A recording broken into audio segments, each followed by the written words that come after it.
Welcome to Wisdom from the Aerial View, the podcast for those who want to find meaning and purpose in their lives. Welcome, welcome, welcome, Dr. Klein. How are you today? Hello, Enid. How are you? I'm very good, thank you. Everything is good in my life. You look marvelous, by the way. I feel marvelous, actually. I want to talk a little bit today because you mentioned to me that you had a topic that you want to talk about because you heard a podcast and you want to talk about it. So tell the listeners what the podcast was, and then I want to tell you where I thought I've been thinking about it, and I'm probably taking a different tack than you are. But what was the podcast? What was it all about? So I was listening to a very well-known podcast in the tech industry. I think it's actually probably crosses borders to other people listening besides tech people, because I think it's one of the most popular podcasts in the country, which, believe it or not, I can't believe we're not number one yet, but I thought we were number one. Quite. We're closing in on it. We are. But anyway, yeah. So they had, so it was a panel of very well-known in the industry, tech people.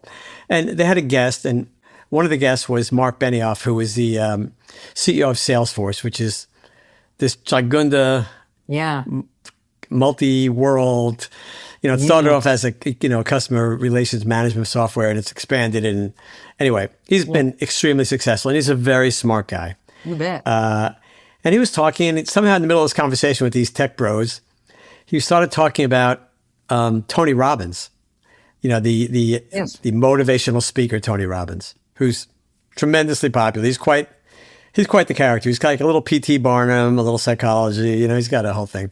And this guy loved him, and I was really surprised. I'm thinking, wow, I'm glad I have never met either one of these people, and I think if people who are entitled to follow and be impressed by anybody that helps them, I think that's great. But I was surprised, right? I think, boy, this guy's a titan of industry and has been super duper successful.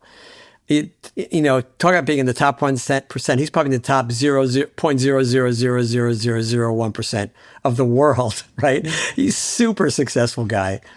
And yet he said he had Tony Robbins really helped him, get to where he is, and he was praising him. And so I decided, well, let me just review. I hadn't watched any Tony Robbins stuff in a long time. I've never paid to go to one of his seminars. It's not my thing, and I don't think I'm his target audience. But I was, so I listened to some of it and I reviewed it, and I said, wow, this is really interesting because, I was surprised that Mark Benioff was so captured by him, but it really spoke to the fact that people do need guidance. Even very successful people feel like, whether they have imposter syndrome, or they feel insecure about this or that, or they're not comfortable with themselves, or whatever the myriad options are for people who, even successful people, I thought, okay, this is a good thing to talk about. If somebody like him is yearning for direction and focus and help, then obviously zillions of people are. So that's why I thought this would be a good thing to talk about, especially as we kind of can talk about that in relation to the aerial view.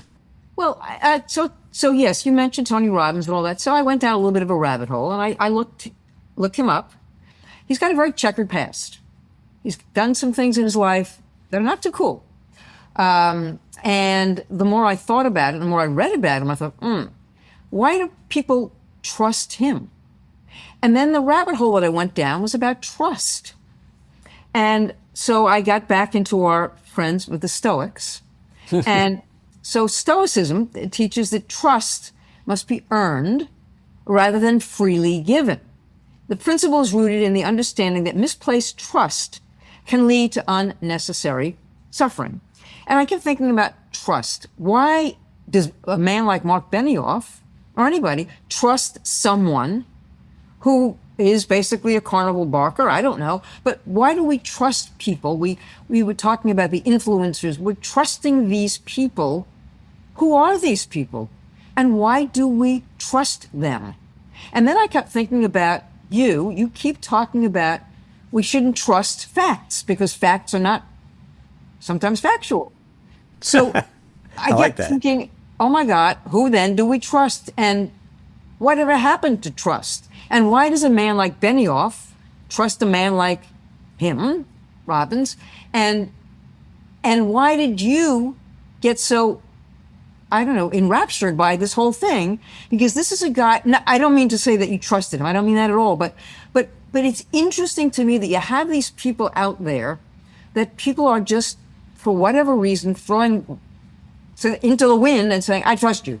Why? Why are we doing that? Well, first of all, I'm not enraptured by him. All right. I like that word, though. It's a good word.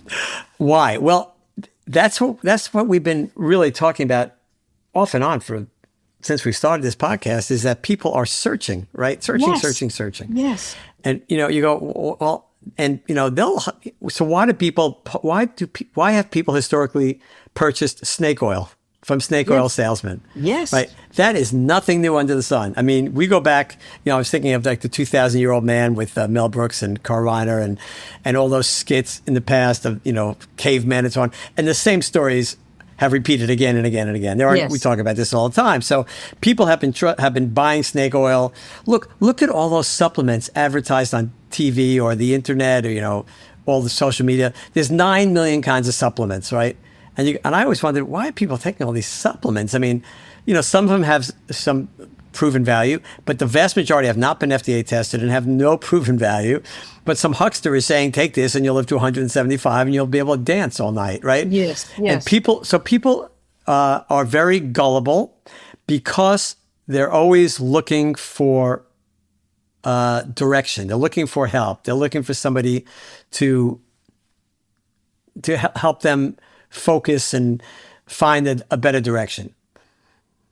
Yeah, and that's why I wonder about that. Why? Why are we searching? Why do we not trust ourselves? Why do we trust people blindly? Because we don't know how to do it. We're guideless. We're started on this earth. If you have great parents, we talked to my wife last week, 2 weeks ago, and she talked about how she had this wonderful family and the church and her community, and everybody was moving in the same direction and teaching her how to be a good person and so on. But we've lost a lot of that. And I don't think there's always been a subset of the population that never had that kind of guidance. So getting back to the topic, your question, why are people following these people? Why they listen to either a Tony Robbins or an influencer on social media, which is the new big job, so social influencer. So why do people listen to somebody on TikTok or X or not X, but Instagram? Why are they following these people? Why are they following Tony Robbins, right? So it's the same story. So I was surprised. He was this very successful guy following Tony Robbins. Okay, so the answer is that even the most successful and grounded people have some doubt. And most people are neither of those. They're not super successful and super accomplished and super confident. So the less you have of any of those, the more likely you are to follow a leader, to follow the Pied Piper, right? It's what it is. It's the same old story. And so what got me interested in this is that if a guy like him can be so influenced by somebody like Tony Robbins, then it is no wonder that we are living in a society now where all kinds of conspiracy theories are promoted and are successful. And right now we see one of the worst conspiracy theories has resurfaced that we hoped had been at least, if not buried, hidden under a pile of rock, and that was anti-Semitism. And we're seeing that at unbelievable levels now, and incredible vicious language and on every level from all sorts of society. This is really bad. Again, it's the same idea. It's the scapegoat. It's the conspiracy theory. It's for people who don't have enough confidence in their own view of the world or haven't been taught the proper way to get there. So it's easy for somebody like a Tony Robbins or any of these influencers to walk right in and say, no problem, I got you, follow me. And it's extremely dangerous and it's extremely worrisome. I thought... Yeah, it's frightening. It's frightening. Which led me to think, okay, what are the alternatives? What can we offer people instead so they don't have the same problem that many people have had before and we see currently? How do we help people avoid these scams or avoid these, I don't want to call Tony Robbins a scam, but avoid these, what's the right word without being too pejorative? These people who want to lead them in a certain direction, convince them that they have the answers. What's the alternative for these people? Where are they to turn? If a very successful tech entrepreneur, one of the probably 50th richest people in the world, is looking for this, then billions of people are looking for this. Well, let me interrupt for a second. Look at all the books, the self-help books. Somebody writes a book about whatever, and we trust that book to give us the answers. So, hey, I wrote a self-help book. Give me a break. Not really. No, I No, I did. My first book was a self-help book. oh, and I how don't know many if I told you people, that. and how many, no, I never knew that. And how many people read it? And how many About people, 11, I think 11, yeah, and maybe how many, 13. of the 13, how many were helped? But anyway, keep going. Everybody, all 13. How I about I got emails humiliate- left and right. So you wrote a self-help book. That's good. That's interesting. I did. It was my first all right, book. well, let's talk about that. What made you think that you could do that? Let's talk Well, about it. That's a really great question. So I'll tell you the story. So Yeah. this is now back about 25 years ago. I think it was when I wrote my first book. So at least 20. And probably about 20 years. And I was running my part of my medical practice, and I had about 60 people who I worked with, who I was responsible for in one way or the other. They were my people. And I noticed that a large number of them, the majority were young women, young single women. Some had children, some did not. And just by listening to them over the years, I realized that some of the things that you and I took for granted that were taught by our parents and by our community somehow didn't get conveyed to a large subset of people. And I could see this in the people with whom I worked. And you know me, I feel very responsible for these people. I love them. And I said, okay, how can I help? Because if these 30 or 40 people are having a problem, then I'm sure multiply that by some gigantic factor of people who could use some help in some of the fundamental things. So I said, I'm going to write a book on fundamentals of, it was called What Do I Do Now? A Handbook for Life. And that's what it was. It was a handbook for life. Okay, you get in this situation, here's what you do. You get in this situation, here's what you do. Very practical stuff. And you know, it wasn't like I thought that I was some genius and I had the market cornered on wisdom. It's just I thought I could put this in a package I thought that might help. And I think it did help some people, maybe 11 out of 13. I don't know exactly the right number. But so anyway, that's what happened. So getting back, so how did we get on the self-help book question and why did I jump in there? But anyway, I hope I didn't derail your thought. No, I derailed you. I'm the one who brought up the books because I thought, okay. But so keep going. Okay, so so people need direction. So getting back to where I think we can be of assistance is the aerial view. So let's talk Because- about that now. How does that work? Tell me. If a successful businessman is looking for some raison d'etre, some reason to be, some explanation. So Tony Robbins, I looked up some of his stuff because I'd read some stuff in the past, but you know, his thesis is really not complicated. He's basically a coach. You know, he's a coach. That's what he is. And he's very charismatic, and that's one of his superpowers, I believe. All power to him. I mean, I think it's great if you have that. You're very lucky. Right. And so, you know, his idea was to say to people, okay, you have to refocus your life. What you think about your life determines, or what you think about yourself determines what's going to happen. So you need to think a little bit more of yourself. You need to realize that you're never stuck. You have the ability to move forward. That if you change your emotional mindset, I think he calls them your personal states of mind or whatever it is, something like that, then if you just change that and then you clean yourself up, you exercise, you eat well, you build up your body. So you build up your body, you build up your mind, you set high standards for yourself. You don't believe anything can stand in your way. You know, you focus on, where you want to go. None of this is new, right? It's been talked, people have said this, but he put it in a really good package. And he says, here, try this and you'll feel better and you'll be successful. So my thesis on this is that people who are already successful, I'll give you an example. So you're a sports person, and we know just about every successful athlete has like a sports psychologist these days, right? Yes, right. Right. That's part of their team, right? They got a Yeah, nutritionist and a what do you call it? A personal trainer. You know, they have all these people, right? And one of them is a sports psychologist or at least a coach, right? And they're getting their mind in order and helping them focus. And so this is the same kind of thing that he's doing, right? But it really works well for people who already are accomplished. So you take a professional athlete who's already really at the top of the heap, but now they're competing against the other people who are in the top of the heap. So the competition is really tough. So you need any little edge you can get to overcome that limit that you've had about, can I beat these guys? You know, can I beat these women? Are they... You know, am I good enough? You know, so you've conquered all the high school, college stuff before, but now you're a pro. Now you just need to get somebody to help you over the line. So these people are already super accomplished. But what about people who are not accomplished, who have not had that experience in life, where they've been super successful on one level or another? This kind of coaching is not going to work in most people. And the reason I think it's not going to work is because they don't already have the basis to believe that they can do it. It only works if you really believe that you can do it. And then having a coach to get you over the hump is important. So what we're talking about in this podcast is not necessarily people who haven't accomplished anything, but who understand that there are difficulties in life and obstacles to overcome, and maybe they haven't had enough success as to believe they can do it. And this is where the aerial view comes in.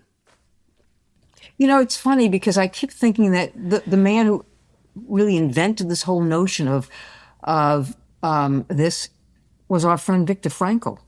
Because remember what he said. I mean, it was about that basically you're the center of the universe. Only you can prevent forest fires? Prevent forest fires. He said that. They called him Smokey, the Holocaust survivor. But I believe we're laughing about this, but it's kind of funny. We can do it. We can do it. No, right. But when you think about it, I mean, it just and that's why we talk about Viktor Frankl a lot on this podcast, and why it's all intertwined. And I think the beauty of these people who can go out on the hustings and talk about and become gurus of things is because they're really, really good public speakers. And I think that's the key. The key to life, it seems to me, is communication. If we can communicate the message that you are the only thing, that you're responsible for you, and you're responsible for the good in the world that you can bring to it.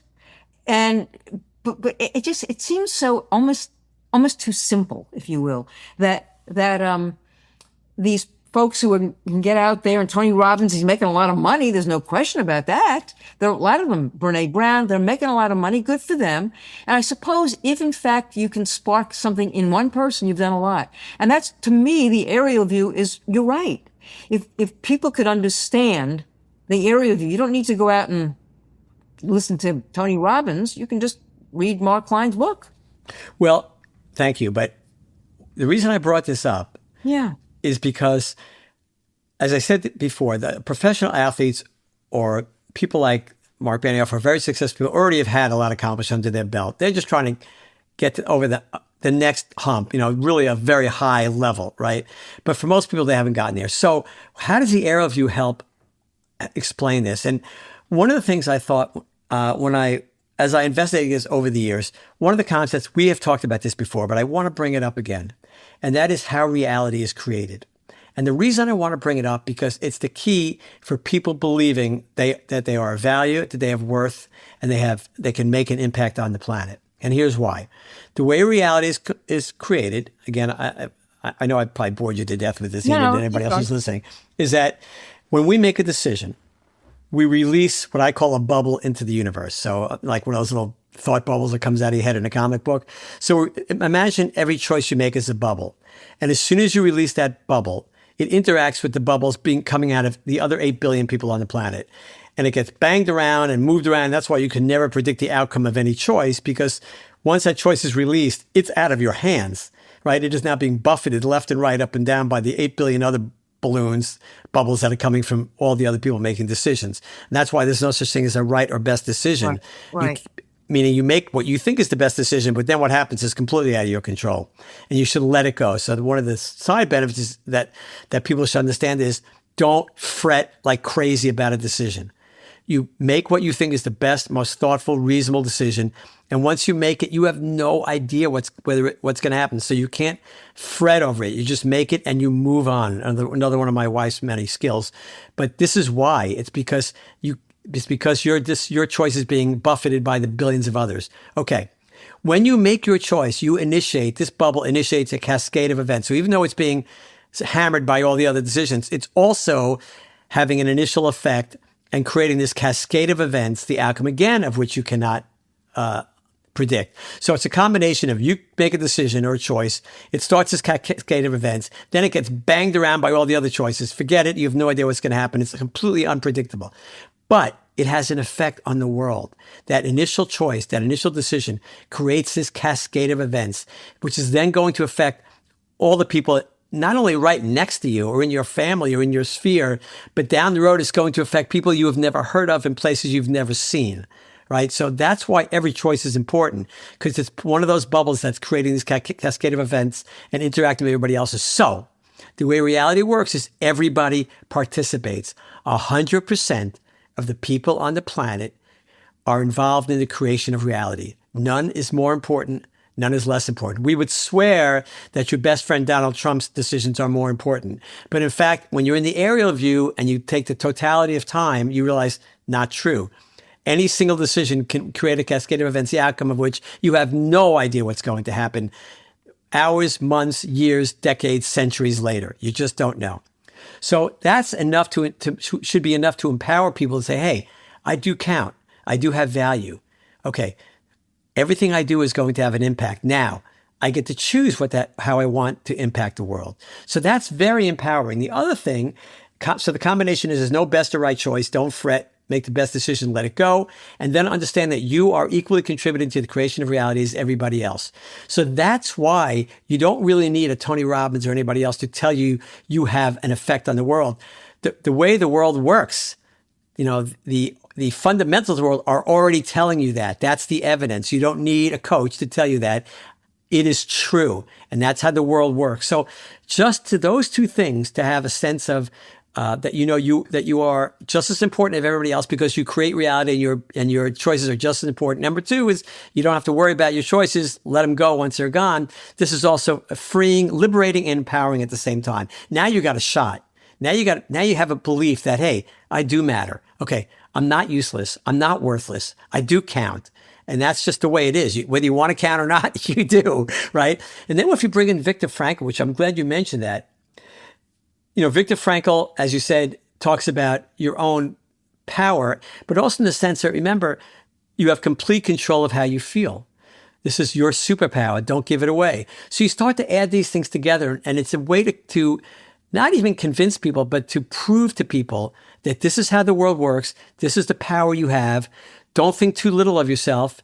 Now that you know you have this ability, now you become the athlete, the pro who has a lot to offer, and then you can move forward. That's why I brought to my mind the whole notion of trust. Who do I trust? And Viktor Frankl trusts himself. He trusted himself. And it's interesting to me that a guy like Benioff would trust someone like Robbins. But more important to me is, why did Benioff think, do you think he thought that he didn't have value?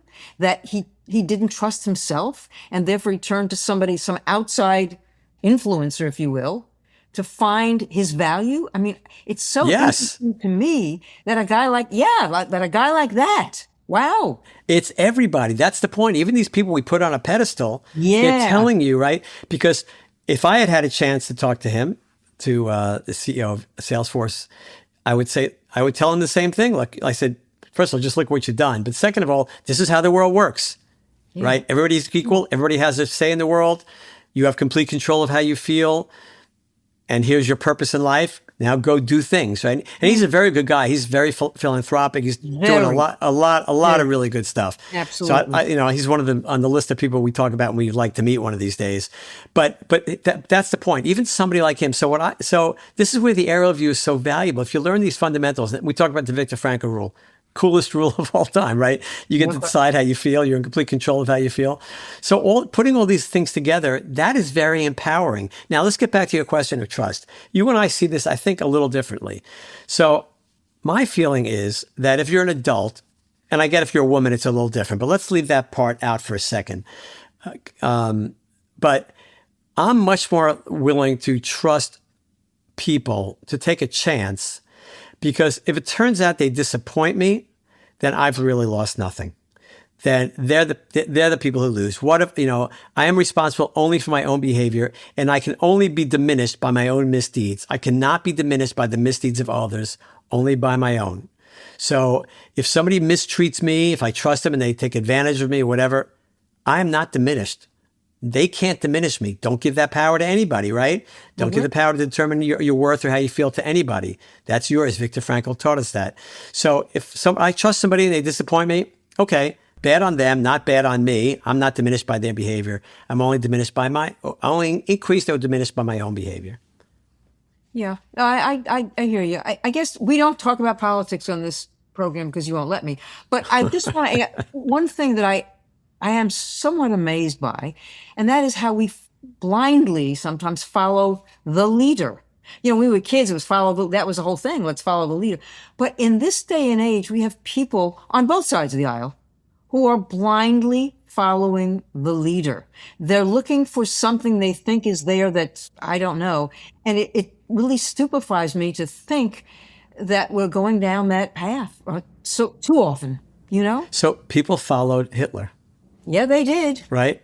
And we think, in retrospect, from the vantage point of the late 20th century and 21st century, say, well, come on, what are these people thinking? Couldn't they see that he was this horrible human being? Happening today. And we're doing it again. Yes, we are. Right? And years ago, Enid, many years ago, somebody said to me, I'm going to guess I was in my 20s, maybe early, it's a while ago. And they said to me, we were talking about the repetition of history. And they said, do you really believe a Hitler could arise again or the Holocaust could arise again? And I said, 100% it could arise again. And they said, do you think it could happen in this country? And I said, it could happen anywhere. It could happen in this country, but I don't think it ever will, right? And here we are years later and holy mackerel, right? Yeah. Here we go again. So you want to know why people following the leader, right? It's very complex. It's because they haven't been educated properly. They haven't been taught properly by parents and communities and schools to understand the fundamentals that you and I talk about all the time, how you treat people, how, what your purpose here is on earth, to make this evolution from selfish to selfless, from inward to outward focused, that we're all equal, everybody contributes equally to reality. They haven't learned these really fundamental rules of life, how to treat people. And then they're susceptible because they're guideless. They don't know they don't have a purpose. They don't have a meaning. They don't have a target. And so somebody comes along and gives them a scapegoat and gives them a target. Boom, I'm good. And as actually extra added benefit, you get to belong to a club. And now you have friends and people you can share things with and talk about, even though what you're talking about is cruel, heinous, and idiotic. It doesn't matter. You're part of a club. People want to feel part of something. So it's an old story. There's nothing new under the sun here. And how did we go wrong? We went wrong because we let our guard down. We stopped realizing that every generation has to teach the fundamentals of humanity to the next generation. How to treat people, why we're here, what's your purpose. And when we fail to do that and we start spending more time worrying about silly things like all the silly things we see in our media and so on, and we forget that our responsibility is to teach the next generation, this is what happens. Right. We talked about this so many times. We teach the ABCs and we teach the how to count and all that, but we're not teaching. But at the same time, we ought to be teaching about the values. We've got to get this next generation and generations to come to look at the world a little bit differently. So we don't have to have the Viktor Orbáns of the world and the all these horrible people who are doing horrible things, and including in our own country, that we've got to just stop following the leaders, understand why those leaders are leaders, who put them there, and what we expect of them, and can we trust them? Well, here's the thing. At people who are more towards our end of the spectrum, it's a different animal than people, because we've seen all this. We've read. We were educated. We went to high school and we had really good teachers. We were educated. We covered the bases. So I was amazed that people didn't know that there are, how many branches of government. I'm thinking, what are we teaching these kids? We're teaching them nothing. And that's the problem. So it's our education, it's our parenting, and it's our education system. And we've let our guard down and just assumed everything would be okay. And this goes to show you when you're not constantly focused on, I could give a crap if people couldn't do the multiplication tables, but they understood how to treat people, what life is about, what their purpose is, where they find meaning. Fine. Then you can use a calculator to do the multiplication tables. But by not teaching people these fundamental things, we have a Gen Z and others who are so easily led astray, like you said, follow the wrong leader, listening to the wrong people, assuming what they hear is true. And this is where we are now. And this is very difficult to undo. This will take, if we survive this, it'll take at least another generation to get back to where we need to get. I know. I mean, you can say, hey, Siri, what is 4 times 4? But you can't say, hey, Siri, what's my value? And I mean, and that's the difference. We're living in a world now where things are too easy and we're not thinking enough. I don't know. I'm looking at the clock. We're running out of time. Let me end with this, and then I'll let you have the last word. And again, it gets back to my boyfriend, Epictetus. My third son's name is Epictetus, one of the Stoics. He said, when someone is properly grounded in life, they shouldn't have to look outside themselves for approval. Of course. It's so obvious, right? And what does Viktor Frankl say? You're responsible. Nobody controls how you feel. You have that superpower. Don't let anybody tell you how to feel, in so many words. It's the same story. Viktor Frankl, however you pronounce it, I'd like to say Epictetus because I thought that was a lot of fun, but it's the same guy. I'm sure I'm saying it right. wrong. My son, if I want to call him Epictetus, I can call him Epictetus. I don't know what it's. I'm not saying I'm right. We should look this up for next time. But anyway, I completely agree with you. So there you go. There you have it. Yeah. Well, it's always fun to talk to you, and it makes us think. That's what we probably ought to do more of. We have 2 ears and 1 mouth. We ought to listen doubly and speak less. We do, and I think, Enid, you and I have hit on something that the education of young people, of children and young adults, this is where we've gone wrong. And like I said, it's probably going to take a generation, if we're fortunate enough to get through this, which I'm not sure we will. Yeah. But that's something we really need to focus on doing a much better job at. Anyway, thank you. I'm out of stuff. What about you? Anything else? I'm out of stuff. Okay. Well, anyway, thanks a million. And thank you, everybody, for listening. And we'll see you next time. Peace.